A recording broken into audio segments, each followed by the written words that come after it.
এখনো বিরিয়ানি খান নাই, যারা এখনো কাচ্চি বিরিয়ানি খান নাই, বিরিয়ানি খাওয়ার জন্য খুব আগ্রহী, তারা দ্রুত যোগাযোগ করেন। রাতের বেলা গরু চুরি করে নেতা কর্মীদেরকে বিরিয়ানি পাকাইয়া বন্টন করা হচ্ছে জিয়ার সৈনিক নেতা কর্মীদের মধ্যে। এই মুহূর্তে যারা এখন পর্যন্ত দেখেন নাই তারা দেখতে থাকুন, আর আপনার ব্যক্তিগত মতামত অবশ্যই কমেন্টে জানিয়ে দেবেন।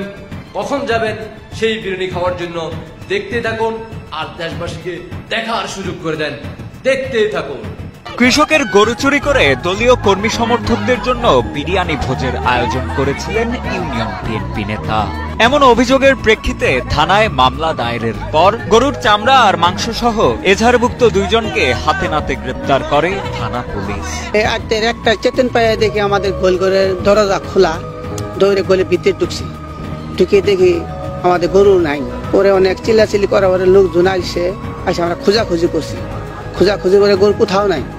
কয়রা বাজারে ঢুকছি, ঢুকে দেখি মুক্তা চৌধুরীর বাড়িতে অনেক লোকজন, কুড়ালের কুবর শোনা যায়। চতুর্মে কাটা করা বেড়া, আমি বেড়া ফাঁক করে দেখি ওখানে গরু কাটতেছে। 11 জানুয়ারি জামালপুরের মাদারগঞ্জ উপজেলার আদারভিটা ইউনিয়ন বিএনপির সাধারণ সম্পাদক মোহাম্মদ মাহমুদুল হাসান চৌধুরী মুক্তা এবং তার স্ত্রী জেলা মহিলা দলের অর্থ ও গবেষণা বিষয়ক সম্পাদিকা লাইলা খাতুন ইতির বিরুদ্ধে গরু চুরির অভিযোগ তোলেন পার্শ্ববর্তী ইউনিয়নের কৃষক এফাজ মন্ডল। গরু মুক্তা চৌধুরী কাইরা নিজে জব করছে শুনলাম, শোনার পরে কষাই দর্শি করলে মুক্তা চৌধুরী নিজে জব হচ্ছে, দেওয়ার পরে চামড়া সহ কষাই সহ ওর সাথে চুর একটা আসলো সহ ধরে আমরা। গরুর মালিক কৃষক এফাজ মন্ডলের অভিযোগ, গত 10 জানুয়ারি দিবাগত রাতে তার গোয়ালঘর থেকে গরু চুরি করেছেন বিএনপি নেতা মোহাম্মদ মাহমুদুল হাসান চৌধুরী মুক্তা। সেই রাতেই সুমন মন্ডল, বিজ্ঞ চৌধুরী, কসাই বজলুর প্রামাণিক ও কয়েকজন কর্মীর সহায়তায় বিএনপি নেতা মুক্তা নিজেই জবাই করেন গরুটি।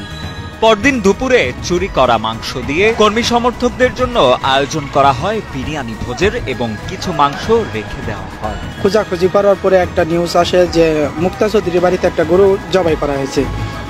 সে বিএনপির 6 নং আদারভিটা ইউনিয়নের সাধারণ সম্পাদক, তার বাড়িতে একটা সকালে প্রোগ্রাম আছে, সেজন্য গরু জবাই করা হয়েছে। পরে আমরা ওটা শনাক্ত করে দেখি যে চামড়া সহ শনাক্ত করে দেখি গরুটা আমাদের। এ বিষয়ে 12 জনের নাম সহ অজ্ঞাত আরো কয়েকজনকে এজাহারভুক্ত করে থানায় মামলা দায়ের করেছেন ভুক্তভোগী কৃষক এফাজ মন্ডল। আমরা দেন কৃষক লোক, আমরা মনে কৃষি কাজ করে খাই, আমার খুব দুঃখের বিষয়। মনে হয় আমরা বছর শেষে গরু পালি 2 লাখ, 1 লাখ, 1.5 লাখ টাকা বেশি, এটা আমাদের ইনকাম।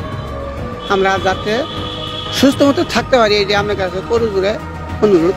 এদিকে চোরাই গরুর মাংস দিয়ে ভুরি ভোজের বিষয়টি নিয়ে থানায় অভিযোগ দায়ের করা হলে ঘটনাস্থলে গিয়ে গরুর চামড়া ও মাংস সহ 2 জনকে গ্রেপ্তার করে পুলিশ। তবে থানা পুলিশের উপস্থিতি টের পেয়ে গা ঢাকা দেয় অভিযুক্ত ইউনিয়ন বিএনপি নেতা মুক্তা ও তার স্ত্রী ইতি। বাকিদের গ্রেপ্তারেও পুলিশের প্রচেষ্টা অব্যাহত রয়েছে বলে জানান মাদারগঞ্জ সার্কেলের সহকারী পুলিশ সুপার মোহাম্মদ সাইদুর রহমান। আমাদের গ্রেপ্তার 2 জন, বাকি আসামি গ্রেপ্তার অভিযান চলছে, আশা করি অচিরেই বাকি। যারা অলরেডি এই পর্যন্ত খাইয়ে আসছেন তারা একটু কমেন্টে জানাবেন কারা কারা সেই বিরিয়ানি খাইছেন। হিন্দু ভাইয়ের গরু রাতের বেলা চুরি করে যে বিরিয়ানি পাকানো হয়েছে, কারা কারা এই বিরিয়ানি খাইছেন তারা কমেন্টে জানাতে পারেন।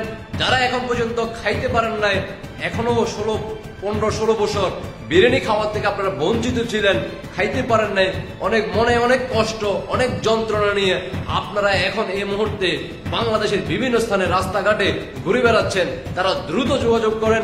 আর যদি যোগাযোগের ঠিকানা যদি না পান অবশ্যই কমেন্টে জানাবেন, আমি আপনাদেরকে ঠিকানা দিয়ে দিব। আপনারা দ্রুত যাইয়া বিরিয়ানি খেয়ে আসেন, আর দেশবাসীর জন্য দোয়া করবেন, আমাদের জন্য দোয়া করবেন। আশা করি বুঝতে পারছেন। সবাইকে অসংখ্য ধন্যবাদ। দেশবাসীকে শেয়ার করে দেখার সুযোগ করে দিবেন, আর আপনার ব্যক্তিগত মতামত অবশ্যই কমেন্টে